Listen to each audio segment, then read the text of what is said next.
Hey, what is up? Welcome to this episode of the Entrepreneur to Entrepreneur podcast. As always, I'm your host, Brian Lofrumento, and I'll tell you what, if you are someone who's sitting there tuning into today's episode and you're thinking, gosh, I just want to grow, I want to be the best version of me, then today's guest is all about that. So let me tell you about him. His name is Eduardo Lopez. Eduardo is a former Fortune 500 CFO who decided to focus on his passion, helping others grow. Former members of Eduardo's team currently occupy CFO, CEO, and president roles at world-class operations. After starting in a market far from company headquarters, he made it to the C-suite and is convinced that if he could do it, anyone can if they believe in themselves and by focusing on the few key things that leaders look for when deciding who will be the future leaders of the company. For all of us who are hungry for growth, who are leaders in our own rights, in our own businesses and careers, and especially for all of you entrepreneurs out there who are looking to climb that ladder, you're in for a treat today. So I'm not going to say anything else. Let's dive straight into my interview with Eduardo Lopez.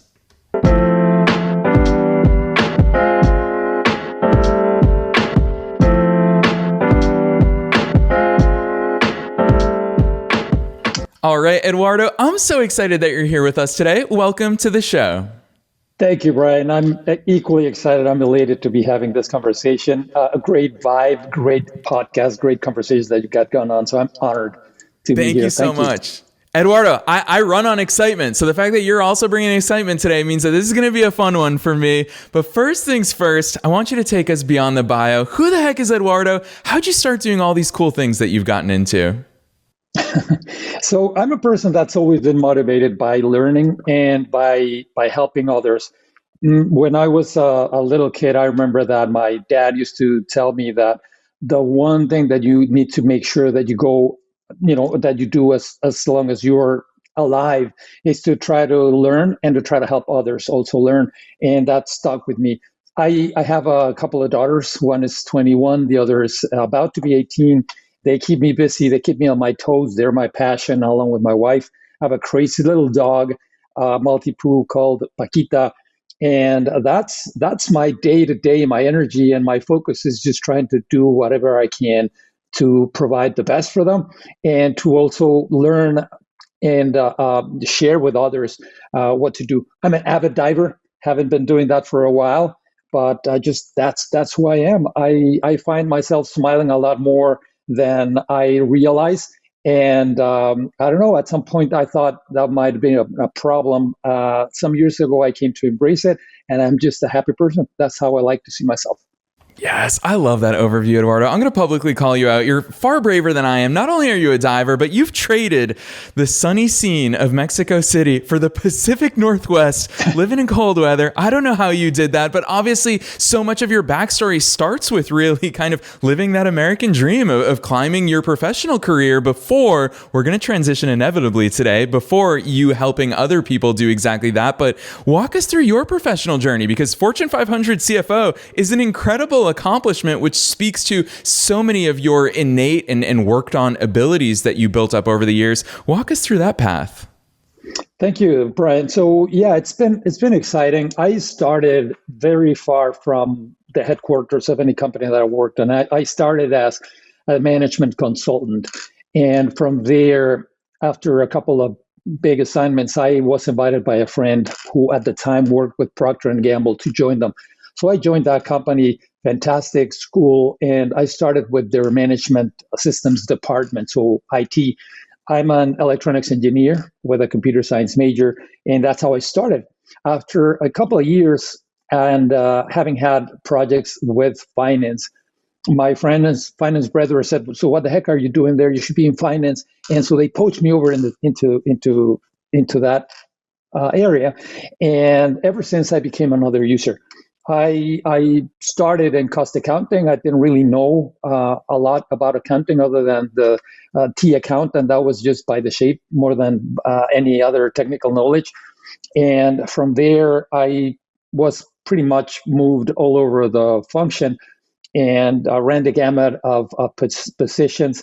And I ended up doing competitive intelligence, strategic planning, and a bunch of other things on a regional basis for Latin America. At that point, I was poached out of consumer after an ungodly amount of years into the pharmaceutical industry. Long story short, I ran finance for Pfizer in Mexico, then in Mexico and Central America, then Spain, and then Europe, from where I was invited to come back to the New York headquarters, go back to the New York headquarters and run finance globally for a couple of their 5 business units.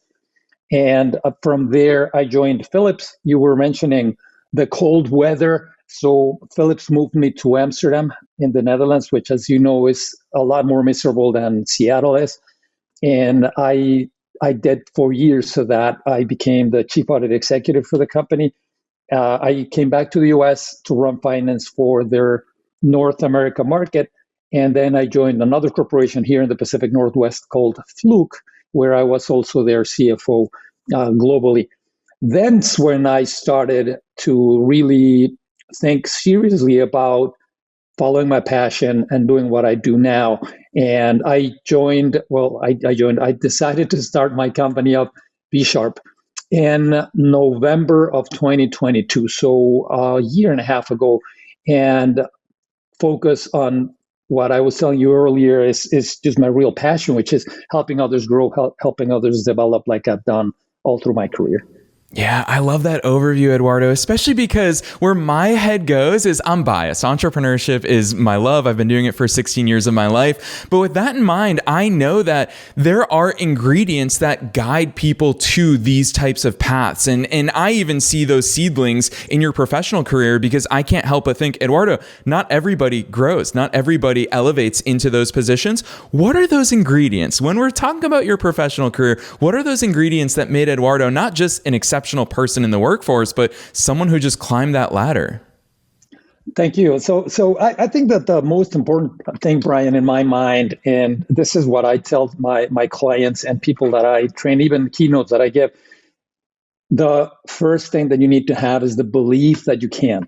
If you believe that you can, then everything else is going to happen. If you take that away for a second, the remaining things that you would need to be good at is having a team that elevates you. And you can only do that if you elevate them, if you develop them.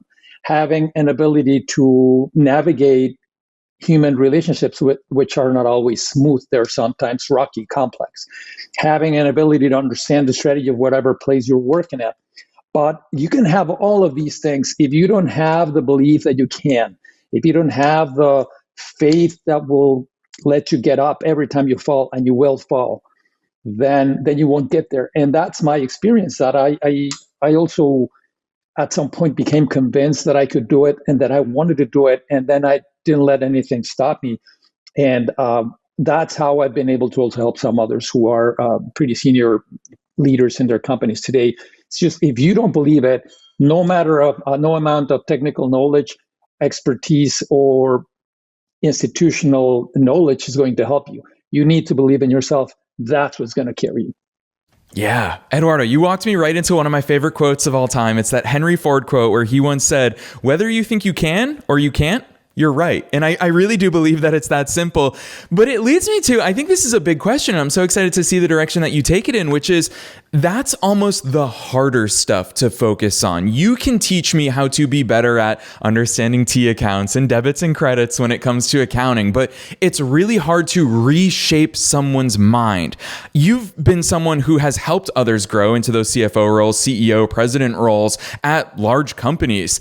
How do you even begin to focus on reshaping those belief patterns when someone says, "Eduardo, there's a million reasons why I can't grow to those roles," which, by the way, they're right. There are a lot of reasons why they can't do it. So how do you even begin to reshape those beliefs? I think that there's always a big element, at least the way I try to help people, that's telling stories.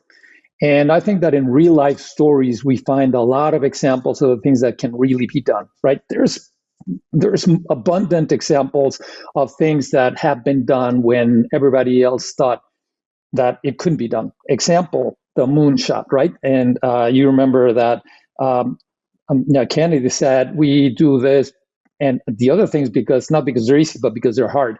And there's a very, very simple example that I have often used that I found extremely inspiring. I am not sure if you or anybody in our audience today is familiar with a person called Anthony Robles from Arizona. This guy, very, very short version of his story, this guy was born without one leg, no stump to attach a prosthetic to, without one leg. He decided in his early age that he was not going to let that stop him. His mom said, be defined by what you can do, not by what you cannot do. So with that in mind, he decided that he would become the push-up champion in his school when they organized a contest to do that. Sure enough, he won. Then he decided he wanted to become a wrestler. The coach said, are you kidding me? You only have one leg. How are you going to do that? He entered the competition. He was last. This is in seventh grade, I believe. By the end, in 3 years, he had become number one in his school. I think he had become like number 3 in his state. The long story short is by the end of high school, he got a sports scholarship because he had developed moves that leveraged his ability to just use the one leg to bring people down to the ground. Then he pinned them. He was invincible. So this guy ended up his professional studies by being an All-American, and I think second in the nation at wrestling. And he said something that really to this day gives me chills, which is, I don't care about what's probable. Through blood, sweat, and tears, I am invincible.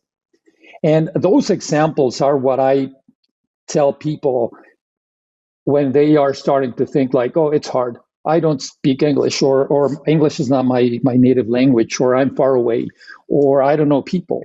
I didn't go to Harvard. So that's not important.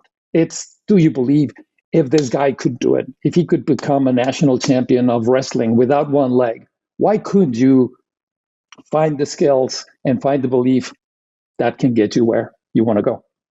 Yeah, really well said. Eduardo, full transparency, I think part of the reason why I so love and respect the work that you do is because I relate to so much of it. I'm the son of an immigrant mom, for example, and you bring up JFK's moon speech, and the first memories, I'm getting chills even just telling you this story, the first memories that my mom shares with me about coming to the United States as a teenager was seeing the US land on the moon. And to her, that was just like such an incredible feat that guided her. And it's funny to me as an adult now in my 30s thinking, why did we go to the moon? Like, what was the benefit of it? And part of it was just to show people, look at what you can dream and what you can do. And so I love your perspective on these things and how you look towards those stories. I think that every immigrant story everywhere around the world is that notion of, no, we're not just going to accept our circumstances that we've been handed. We are going to proactively choose our own limits or defy any limits that others or ourselves try to place on ourselves. So I think it's such a powerful message, but I think that where it gets lost in the harsh realities of this message that we're talking about today,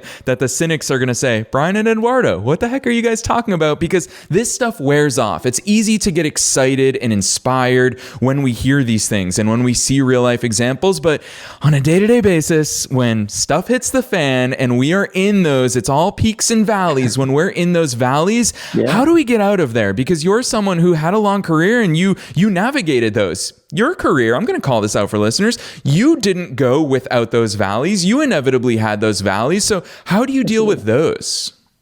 I think that the most important part is, like I was saying before, the belief that you can and that nothing will stop you. That's the first decision you need to make.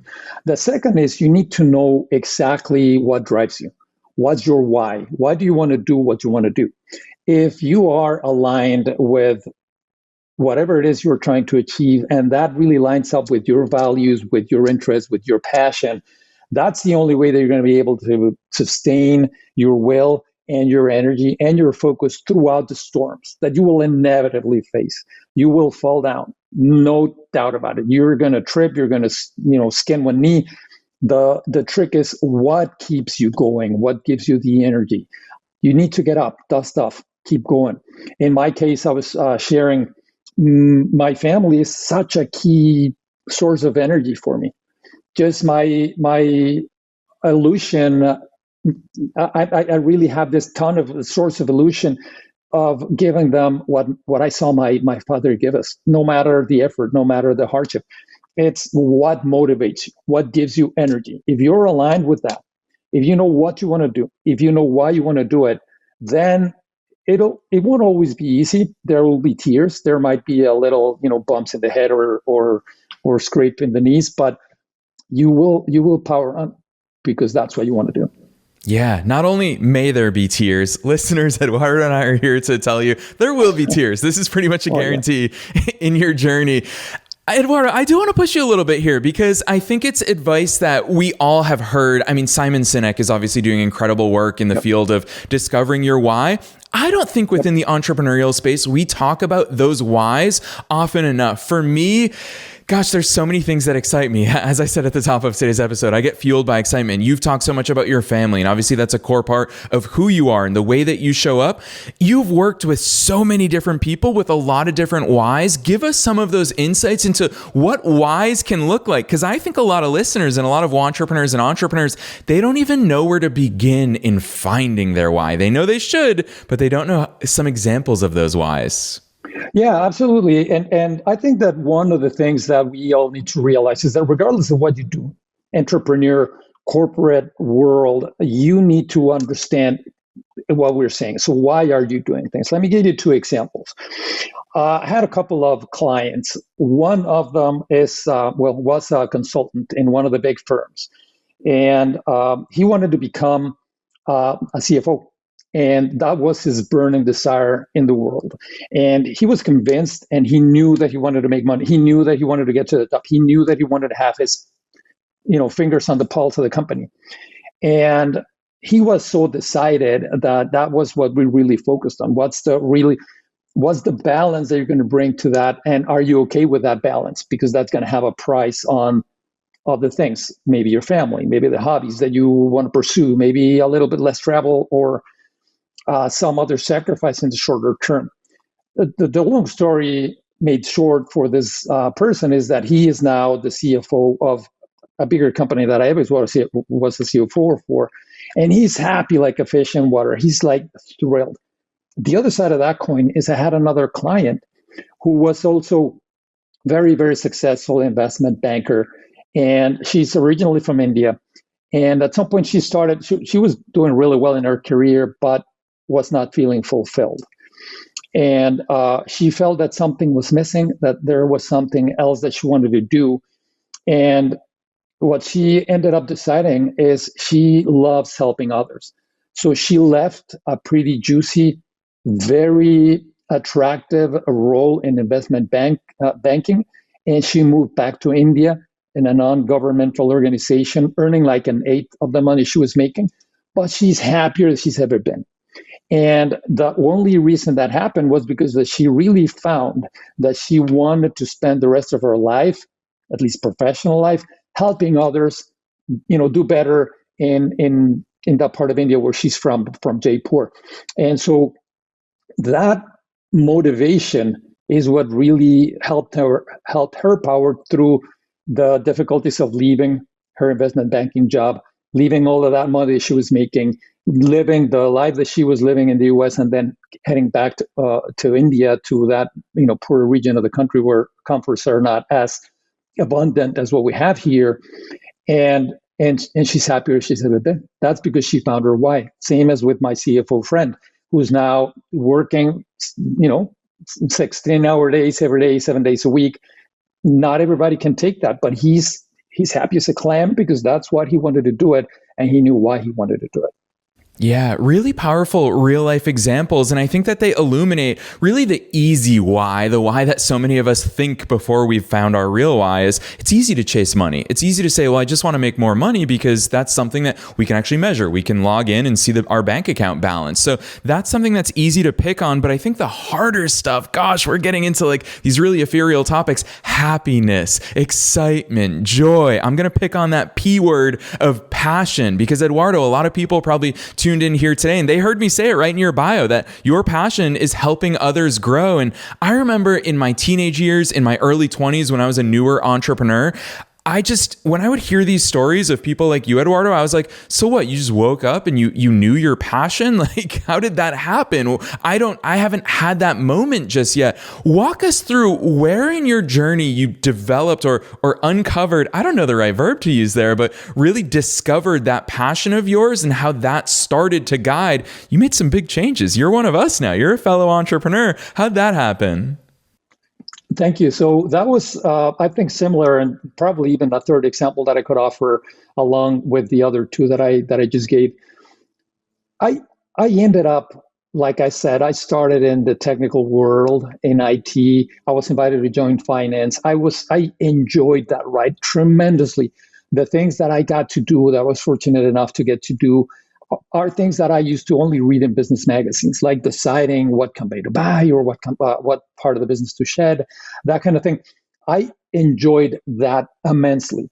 But what I found as I was growing was that you can only go as far as your team will take you. And that realization really led me to invest energy in helping others develop and helping others grow. And then when they moved on, even if they were in a different company, and they checked back in with me, because most of them do, and I heard about their great accomplishments and how fast and how far they were getting, that's what really gave me energy, more than the deals, more than the P&L and everything that CFOs that we as CFOs get excited about, or cash flow.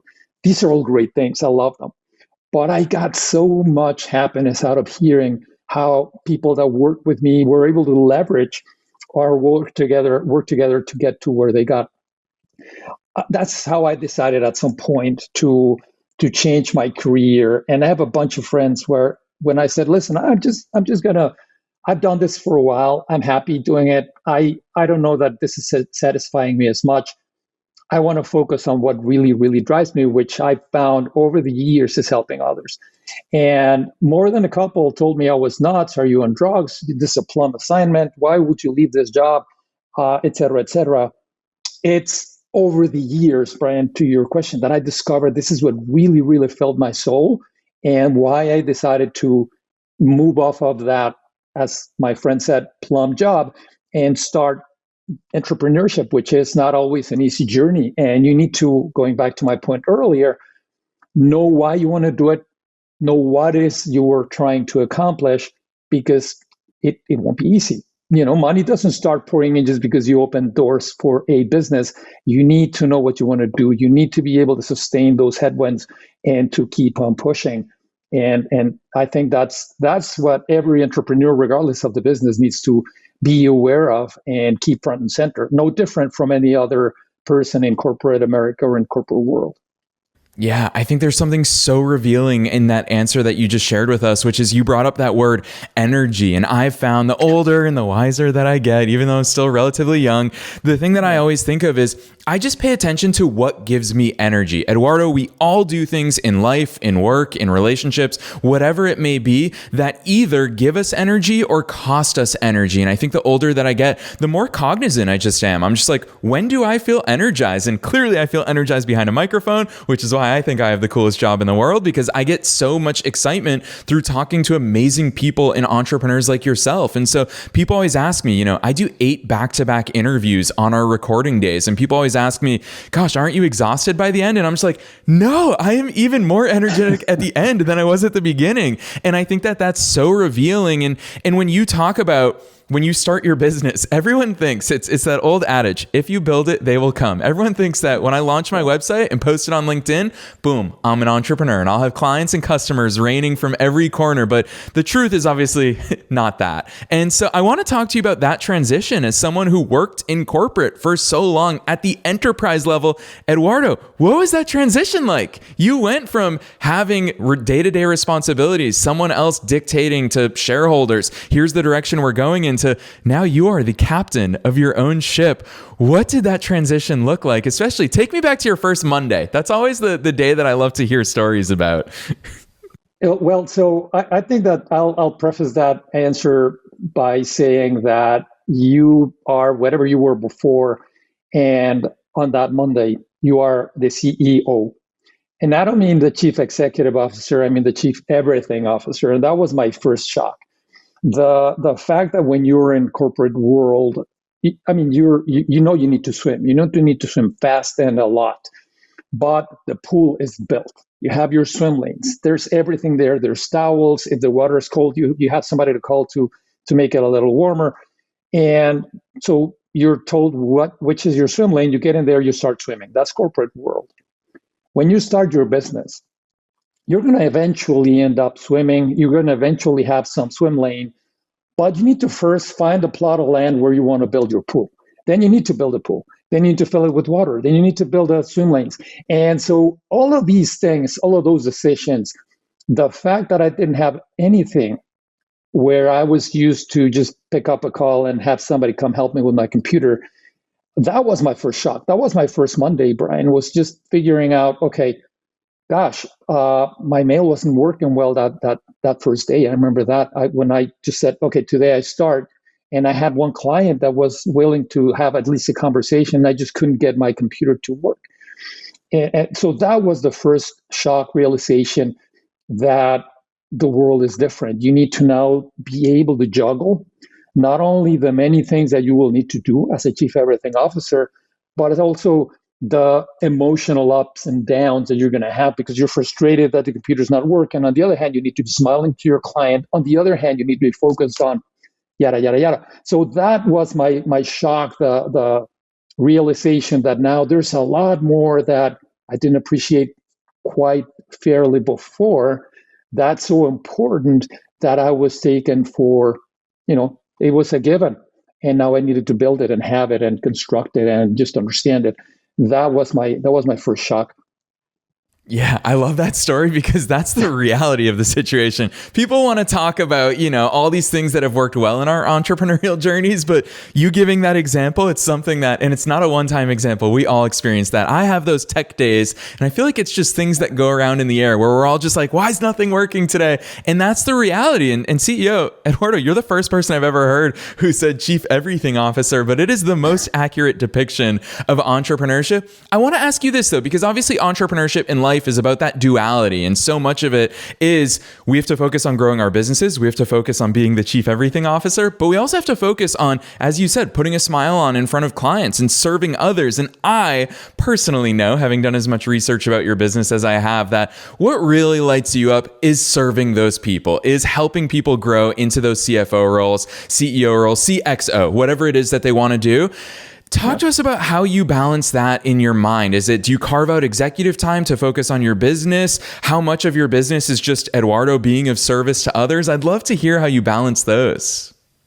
I think that the most important part to keep in mind on this important question, I think is really important, is having the clarity of at least identify. So what is it you're trying to achieve in this year or over 3 years? I like to use an analogy that I called the 12-quarter year. And what it does is it transforms 3 years, 4 quarters each year, into a big year that has 12 months. Each month's a quarter.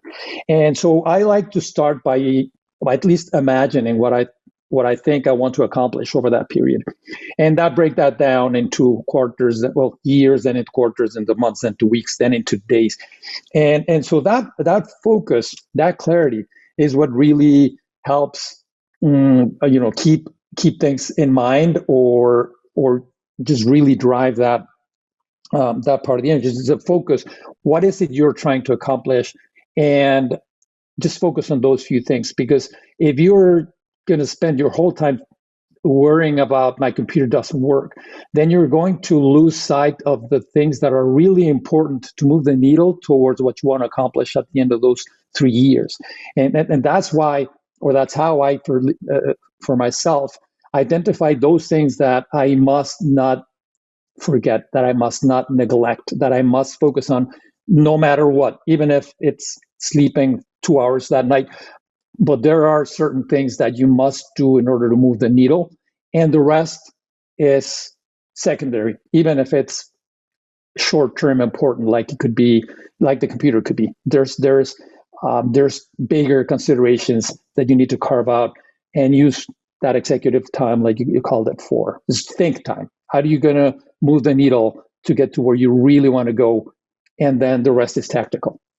Yeah, really important perspective. I love hearing the way that you talk about time, Eduardo, because it's a lesson that took me a while. I started my first business when I was 19, and it took me a while to embrace that concept of we overestimate what we can do in a week, but we underestimate what we can do in a year. And it's so important.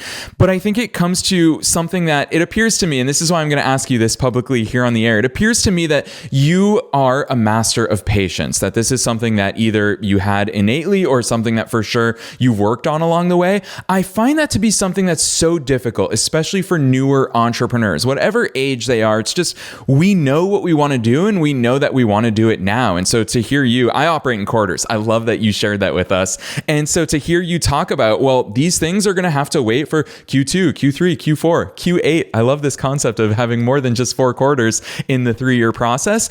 How do you dictate that? Because, and I want to talk to you not only as Eduardo the entrepreneur, but Eduardo is someone who serves high-powered professionals who are also equally ambitious and hungry. How's that patience factor into this stuff? Because gosh, is that such a hard thing to master? Yeah, it is. I think that I do tend to be more patient with this type of endeavor. My daughters or my wife might beg to differ on a day-to-day perspective that I'm the most patient person. I do tend to view my professional life probably with more patience than others. But as I work with people, Brian, in my corporate, life before or now when I help them grow, is that regardless of your impatience, regardless of your eagerness to get to the end point and to get to the benefit, the most important, let's say, discipline that you need to master is creating that big vision. Like we were saying before, those 12, quarters. What do you want to accomplish? What's the big thing you want to make a difference in? And break that down. So you won't be able, however impatient you are, if your vision is big enough, it's probably unlikely that you will achieve it within the next month. So almost by definition, that's going to take you some time. Then what I do is just help them break that down to the smaller chunks that take them to the nearer term, and always keep that vision in mind, because that's what really helps them see that they need to be impatient about what they need to accomplish in the shorter term, today, in the next hour, this week, this month, but not as impatient about what they want to accomplish over a longer period of time, which is the 3 years, for example, right? And that's how it kind of balances out, because that very impatience in some of my most impatient clients, that impatience helps them get things done. They do get frustrated more than others when the computer doesn't work, when the phone is crackling, but they are very good in the shorter term at getting things done. That's where impatience for them becomes an actual tool. Does that make sense? Yeah, not only does it make sense, full transparency, I'm a very impatient person, Eduardo. So hearing that, you actually reframe impatience in a more positive light. And it's something that I will say, something that helps me as an impatient person is this concept that my friend Nat Harward, who's been on the show a bunch of times, Nat really articulates it as be impatient for actions, but patient for results. And really what I'm hearing from you is something along those lines that I think is so powerful, which is you're even saying it for some of your clients, which is they're very impatient when it comes to the inputs, which is good because we just have to focus on those inputs. We'll never be able to control those outputs or those outcomes. So I think that that's so important, the fact that you really articulate it in that way. And I think it's such wise insights from you, Eduardo, which is why I was so excited to talk to you here today. I did know that we'd be running out of time here today, so I'm going to ask you the question I ask every guest, and I have no idea which direction they're going to take it in, which is, what's your one takeaway for entrepreneurs and entrepreneurs listening to us in over 150 countries all around the world? We talked about so many important, big questions and topics here today during our session together. What's that one thing you hope everyone walks away from today's episode with? So the one thing is you need to know why you want to do whatever it is you're aspiring to do, and who is that going to help? At the end of the day, and Brian, I'm not only talking to you, I'm talking to everybody listening to us. So I'm going to say you listening to us today, you need to define what you want to do, why you want to do it, and who are you going to be serving at the end of the day with that. There's always somebody who is not you. Nobody is in business for themselves. You're always in business to serve somebody. So who is it you're going to serve? Focus on them and put them first, and the rest will come. That would be the one takeaway, is really know what, why, and who. And that who is probably the engine for the rest of it once you know what you want to do. Yes, really wise advice from you here today, Eduardo. I feel like you've shown us your brilliance and that wisdom. It's the word that keeps striking me in our conversation here today, is how wise you are. But obviously wisdom comes from those experiences, putting ourselves out there. It comes from that growth that we can achieve. So I really love that that's the direction you took that answer in. And listeners, you know what time it is. I'm going to ask Eduardo to drop all the links on us so that you can go deeper into experiencing his brilliance in business. But before I do that for you, Eduardo, I'm going to call you out right here in front of listeners, because there's a section of your website that absolutely resonated with me so deeply. And that is, listeners, you'll want to go to Eduardo's website, because on his website, you'll find a button that says My Story. And it's not so much just Eduardo's story to talk about himself, but what he really shares is 5 statements that have summarized his journey and really guided him. And it's words of advice and wisdom from his own parents and how those shaped him. So Eduardo, I think what you do with your work and with your business and on your website is so brilliant. And again, it's so much of service to others. So drop those links on us. Where should listeners go from here? Thank you so much, Brian. That's great. So the first place, my website is www.vsharper.com. That's V as in Victoria, sharp as in a sharp knife, and then an R at the end.com. And that'll take you to the website that you so generously visited and perused, I see, and it just makes me smile. The other thing that I would like to, I have a gift for everybody in the audience today.